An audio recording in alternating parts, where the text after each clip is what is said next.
Bonjour, je m'appelle Giaprian Giakimar et bienvenue dans les Chroniques du cinéma. Un documentaire où nous allons parcourir l'histoire du cinéma, son évolution dans le temps et son impact sur la société. Maintenant, vous vous demandez peut-être, le cinéma, vraiment, pourquoi devrions-nous nous soucier du cinéma? Pourquoi ce documentaire éraflé, réalisé par un lycéen bavard, est-il important? Eh bien, le cinéma est un art que nous consommons tous, j'en suis sûr.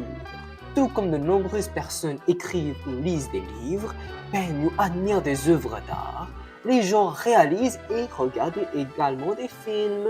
Et l'industrie cinématographique elle-même apporte beaucoup d'argent. Nous regardons tous des films ou, de temps en temps, j'en suis sûr que beaucoup d'entre vous sont abonnés à Netflix ou à Disney+. Juste pour que vous le sachiez, ces plateformes de streaming regorgent de films. Alors ne me parlez pas de séries télévisées du tout. Nous sommes dans le cercle du cinéma, que cela nous plaise ou non. Mais quand on regarde un film, peu de gens se demandent comment il a été réalisé en coulisses, quelles techniques ont été utilisées, et mieux encore, comment les films ont été inventés en premier lieu et s'ils ressemblent que ce que nous voyons aujourd'hui. C'est la raison pourquoi laquelle je suis ici. En tant que cinéphile, moi-même, Et aussi grâce aux recherches que j'ai effectuées. permettez-moi de vous emmener dans un voyage dans le temps.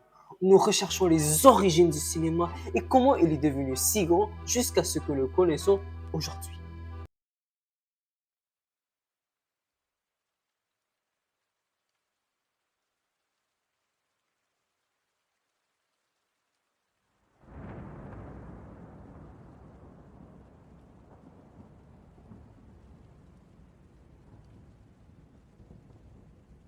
I think what makes cinema to me, I think ultimately it's something that for some reason stays with you, so that a few years later you could watch it again, or 10 years later you watch it again and it's different.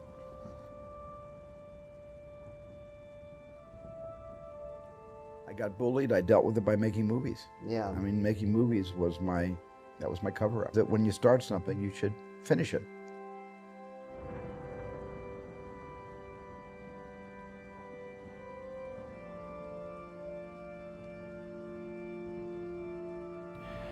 Make something that has layers, something that has more to it the second time you see it, or some different aspect to it.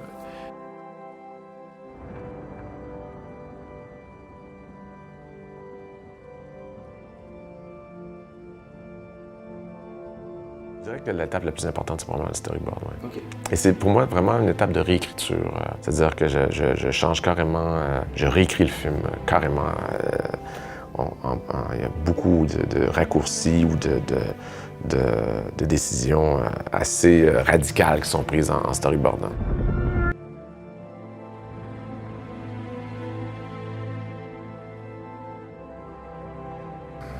作り続ける人がいれば続くと思います。鉛筆が古くなるんではなくて、実はコンピューターも鉛筆と同じ道具ですから、だから道具は使う人がい続ける限り、それぞれ魅力がありますから、ちゃんと生き残る道があると僕は思ってます。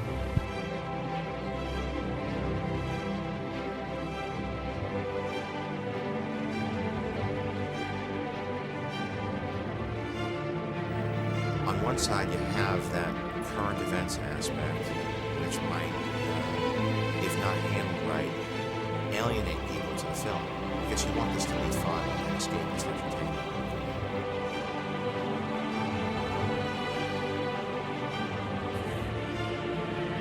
I was fairly convinced at the age of 8 that that's what I wanted to do with my life.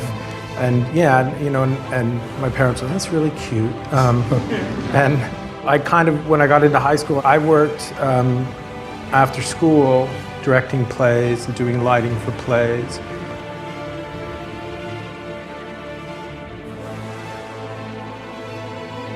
Again, it's like poetry, so if they rhyme, every stanza kind of rhymes with the last one. Hopefully it'll work.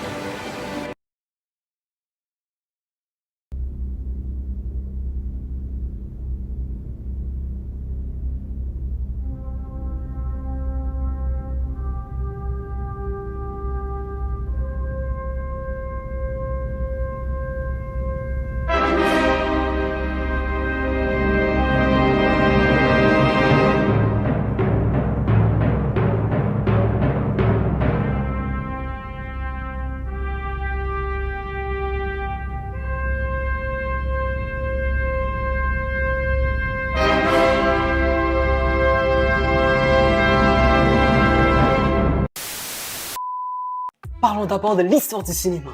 Et pour y parvenir, nous devons voyager très loin dans le temps, là où tout a commencé.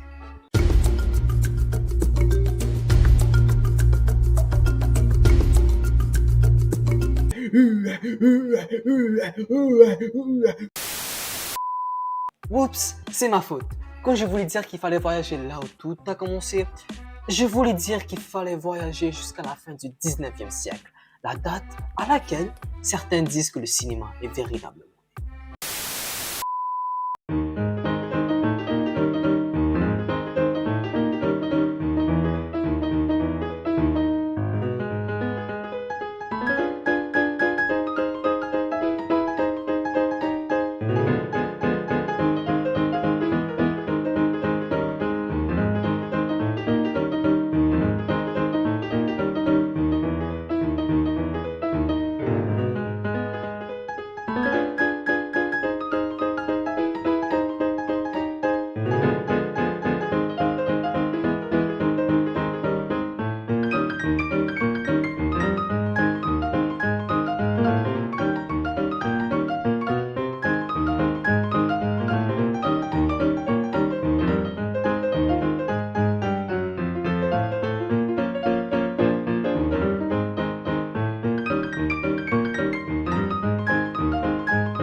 Bienvenue à la fin du 19e siècle, plus précisément 1895. Cette année fut une année très importante pour le cinéma et l'année où les rouages ont commencé à tourner. Mais avant cela, permettez-moi de vous contextualiser sur la période dans laquelle nous nous trouvons actuellement. Électricité! Wouh! Oubliez les bougies et les lampes à l'huile, les amis. Nous avons des ampoules maintenant. Allumez-en en appuyant sur un interrupteur. C'est comme vivre sur un lever de soleil constant. Maintenant parlons du transport. Dites adieu au calèche et bonjour aux automobiles. Vroom, vroom, vroom. L'art et la culture étaient en plein essor. Les peintures impressionnistes faisaient fureur. C'est comme si les artistes prenaient un pinceau et se demandaient de toute façon, qui a besoin de ligne droite? Et n'oublions pas les merveilles de la communication. Alexander Graham Bell nous a offert le téléphone. Vous pouvez désormais discuter avec vos amis, sans même de sortir de chez vous. Oh, wow! Il s'agit bien sûr d'un cours d'histoire très généralisé, mais j'ai évoqué ces événements pour vous montrer comment durant cette période, nous avons enfin un bond scientifique, artistique et technologique majeur, qui explique pourquoi se succèdent beaucoup de choses que nous utilisons et consommons aujourd'hui. Dans le cas du cinéma, les frères Lumière ont montré leur merveille technologique, le cinématographe, et ont sorti leur premier film, La sortie des ouvriers de l'usine Lumière en 1895.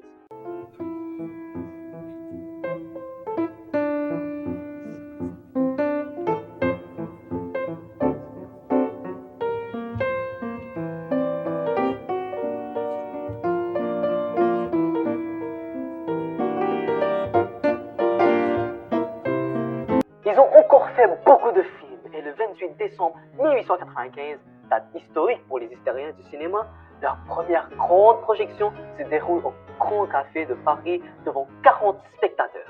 Ils ont démontré les capacités de leur nouvelle invention grâce à la projection des nombreux films qu'ils ont tournés. De plus, ces films n'étaient pas des spectacles d'1 heure comme nous avons l'habitude de regarder dans les cinémas. Ces films duraient seulement 5 à 8 minutes. En 2023, nos meilleures durées de tournage de films sont en moyenne de 143 minutes.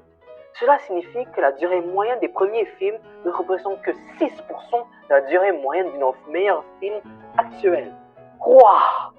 Désormais, les frères Lumière et leurs cinématographes n'étaient qu'une invention étonnante, puisqu'il s'agissait d'un 3 pour 1. Ils enregistraient, développaient et projeter des films. Cela n'a jamais été vu auparavant et définitivement choqué le public.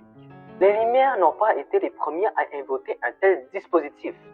Eh bien, ils ont inventé un appareil d'un immense calibre, mais une version plus simple et beaucoup moins pratique a été inventée de manière surprenante par Thomas Edison. En termes très simples, l'appareil de Edison a été le tout premier à enregistrer du son et à le lire. Plus tard, en 1888, avec l'aide de William Dixon, un jeune stagiaire, ils inventèrent la première caméra cinématographique qui combinèrent avec le photographe pour créer un roulement de tambour s'il vous plaît. Le kinétoscope en 1891. Laissez-moi vous dire que cet appareil a été un succès, mais de son côté pratique, c'était pas génial. Vous voyez, si vous vouliez regarder un film sur cet appareil, il ne peut être utilisé que par une personne à la fois, et la qualité de l'image n'était pas la meilleure. C'est donc là qu'interviennent les frères Lumière. Ils se sont dit, on peut faire meilleur que cela. Ils ont donc commencé à inventer et ont fini par créer le cinématographe, une invention bien meilleure que celui d'Edison. Cette invention a résolu le problème de la seule personne qui voyait la représentation en la faisant voir à un grand public et en utilisant un film pour maintenir l'image en place, ce qui a donné une qualité bien meilleure, d'où l'origine dérivée du mot film. Les frères Lumière et Edison ont continué à réaliser des productions aux côtés d'autres cinéastes, créant également des films au fil du temps. Alors, faisons une avance rapide en les mentionnant. Nous avons George Méliès avec son film Un voyage dans la lune en 1902, Edwin S. Porter avec son film The Great Train Robbery en 1903, Alice Guy Blanchet avec son film La Fée aux choux en 1896, D.W. Griffith avec son film La naissance d'une nation en 1915, Charlie Chaplin avec son premier film marquant en tant que réalisateur et acteur, The Kid en 1921, Sergei Eisenstein avec son film Strike en 1925, F.W. Murnau avec son film Nosferatu en 1922, Buster Keaton avec son film The Butcher Boy en 1917, Fritz Lang avec son premier film marquant Le cabinet du docteur Caligari en 1920 et Akira Kurosawa avec son premier film notable Sanshiro Shugata en 1943. Les frères Lumière en 1905, 10 ans seulement après leur percée majeure, décident de quitter l'espace cinématographique. Ouais, je sais, oh mon Dieu, pourquoi? Ils ont pensé que c'était une nouveauté et ils sont simplement partis. Mais plus tard, ils ont continué à inventer des nouvelles inventions qui aident le cinéma de nos jours encore. Louis Lumière était mort en 1948 et son frère Auguste Lumière est mort en 1905.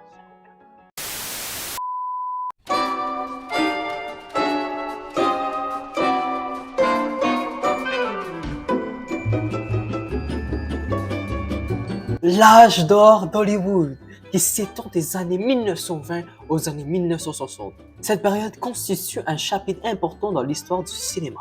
À cette époque, de grands studios comme MGM, Warner Brothers et Paramount dominaient l'industrie, produisant une pléthore de films emblématiques qui continuent à captiver le public du monde entier, comme Gone with the Wind en 1939, The Wizard of Oz en 1939, Casablanca en 1942 et Sunset Boulevard en 1950.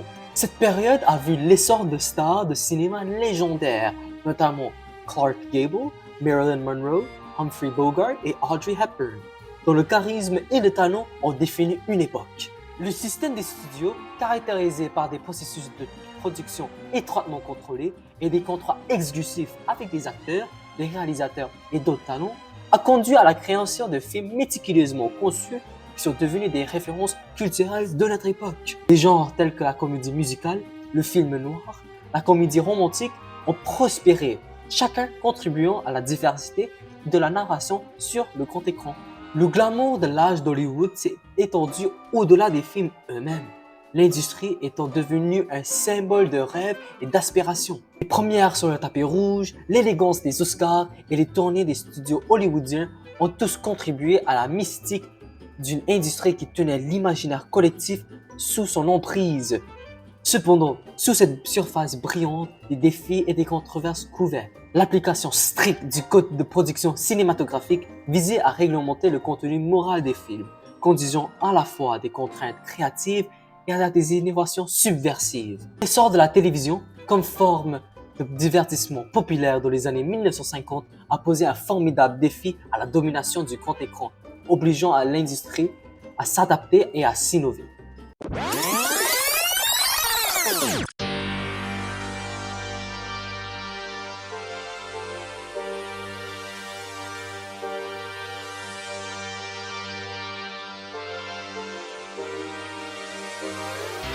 L'ère des blockbusters, qui a émergé dans les années 1970, a consolidé sa domination tout au long des années 1980, a marqué une période de transformation dans l'histoire du cinéma, caractérisée par des films de haut niveau, à gros budget et au grand attrait. Cette époque a été témoin de l'essor du cinéma à succès en tant que phénomène culturel. Les grands studios, conscients du potentiel des retours substantiels au box-office, se sont tournés vers des productions de films à méga budget, conçus pour captiver le public à grande échelle. Le moment décisif de l'époque est sans doute avec l'arrivée de Jaws de Steven Spielberg en 1975. Un thriller révolutionnaire qui a non seulement établi des records au box-office, mais également établi le plan de la stratégie des sorties de superproduction estivale. Après Jaws, Star Wars de George Lucas en 1977 a encore solidifié le modèle du blockbuster. Le succès sans précédent du film a non seulement révolutionné les effets spéciaux, mais a également fait du merchandising un élément majeur du marketing cinématographique. Hollywood avait découvert le pouvoir des franchises et l'attrait de la création d'univers cinématographiques. Les années 1980 ont poursuivi la tendance de superproduction avec des films comme E.T., Indiana Jones et Back to the Future. Ces films ont non seulement généré d'énormes revenus, mais sont également devenus des références culturelles définissant l'expérience cinématographique de toute une génération. L'essor de la vidéo domestique dans les années 1980 a fourni une nouvelle source de revenus pour les films à succès, permettant au public de découvrir des productions épiques dans le confort de leur foyer. Cette époque a également vu le progrès des technologies des effets spéciaux, permettant aux cinéastes de créer des mondes visuellement époustouflants et immersifs qui ont captivé le public du monde entier. Si l'ère des blockbusters a apporté un succès sans précédent à l'industrie, elle a également posé des défis. L'accent mis sur des productions à grand budget et aux enjeux élevés a conduit à un risque financier accru et la pression du succès au box-office a parfois éclipsé l'innovation créative. Néanmoins, l'influence de cette époque perdure car le cinéma à succès reste une force dominante dans le monde contemporain d'aujourd'hui, façonnant les attentes du public et redéfinissant le paysage cinématographique.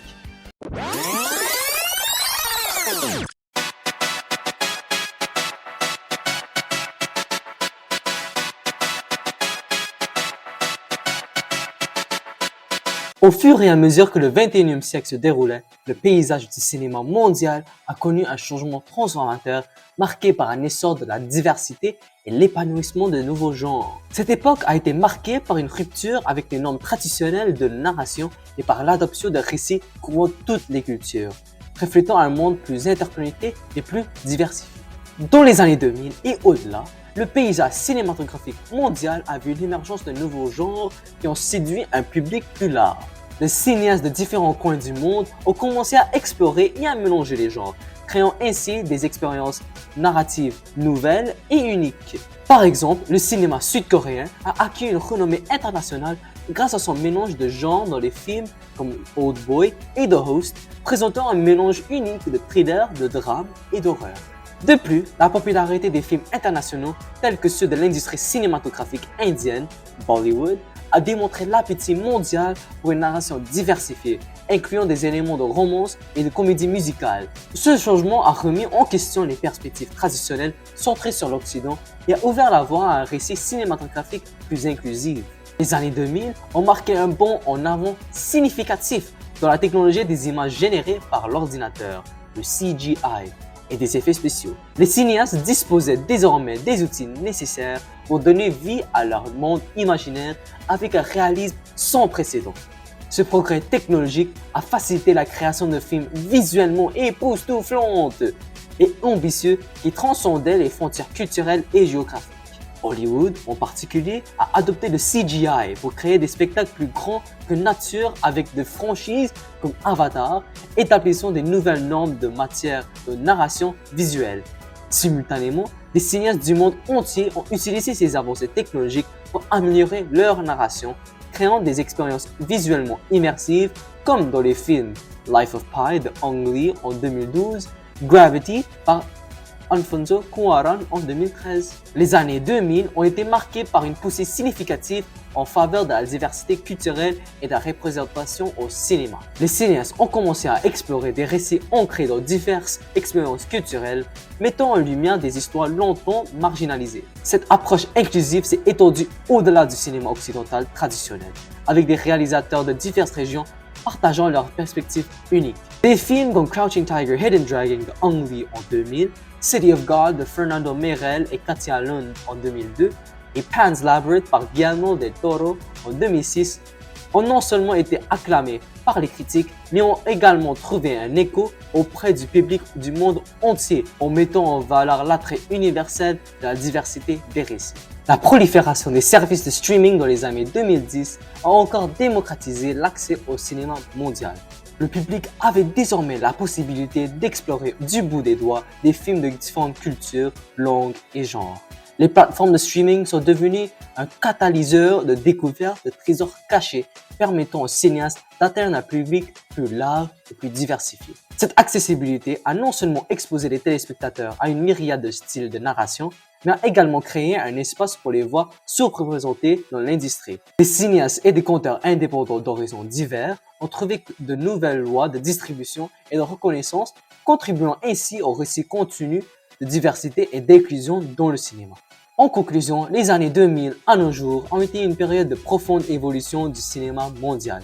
L'adoption de récits diversifiés associés aux avancées technologiques telles que la CGI a non seulement élargi le spectre de la narration, mais a également enrichi l'expérience cinématographique du public du monde entier. Alors que nous naviguons vers l'avenir, le paysage cinématographique mondial continue d'évoluer, promettant des possibilités encore plus passionnantes et des contributions de diverses voix à travers le monde.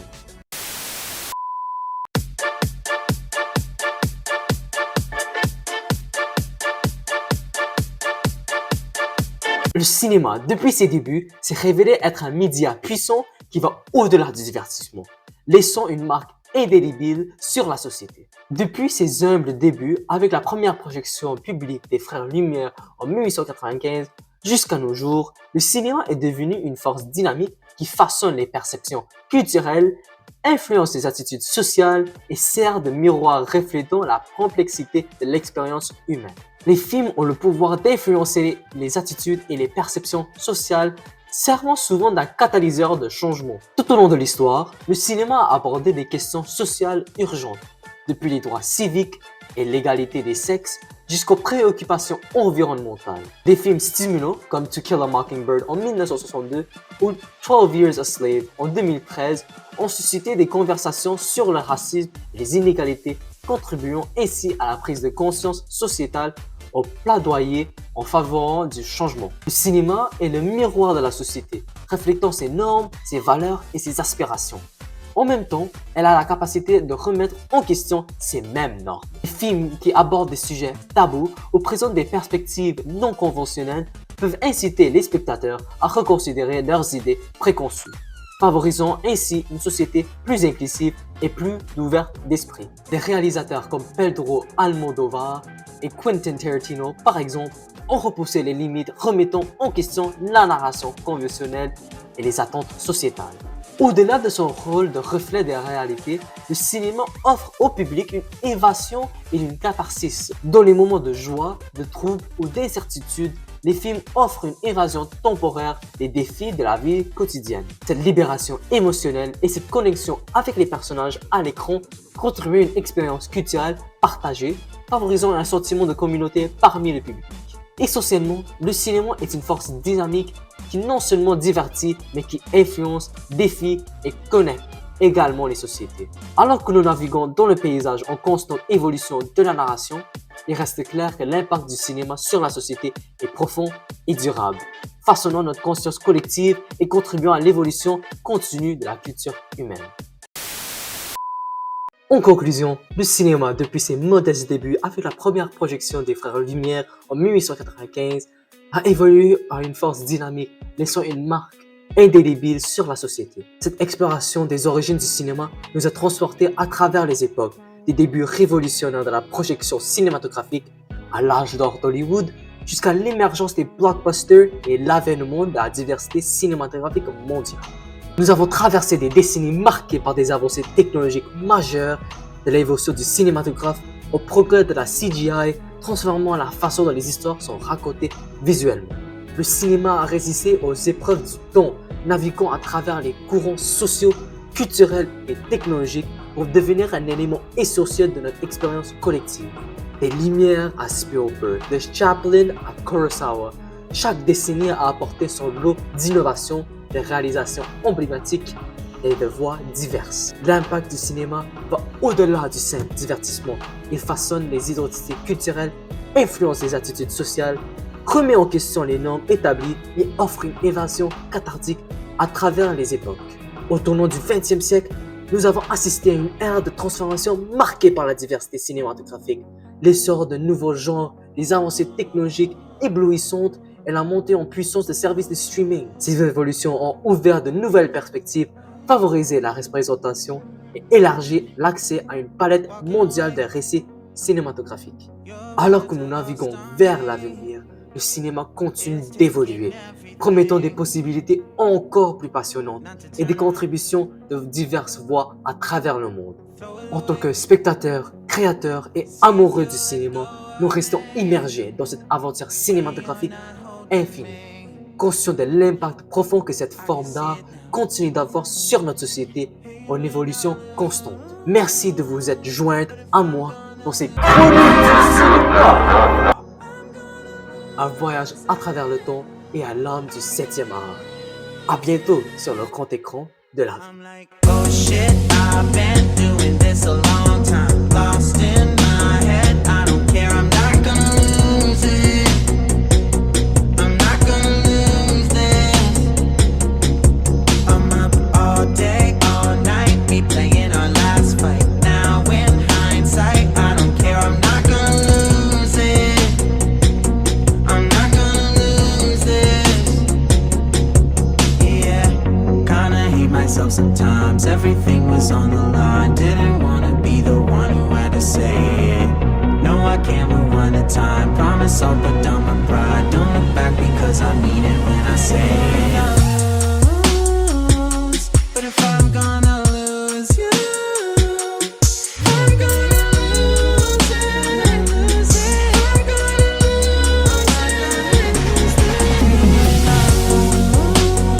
it. But if I'm gonna lose you, I'm gonna lose it, lose it. I'm gonna lose this.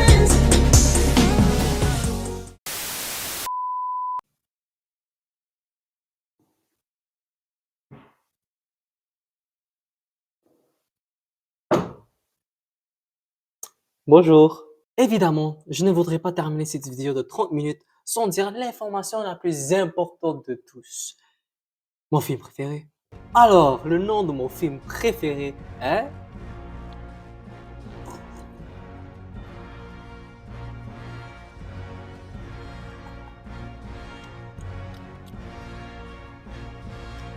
The Batman 2022 par Matt Reeves.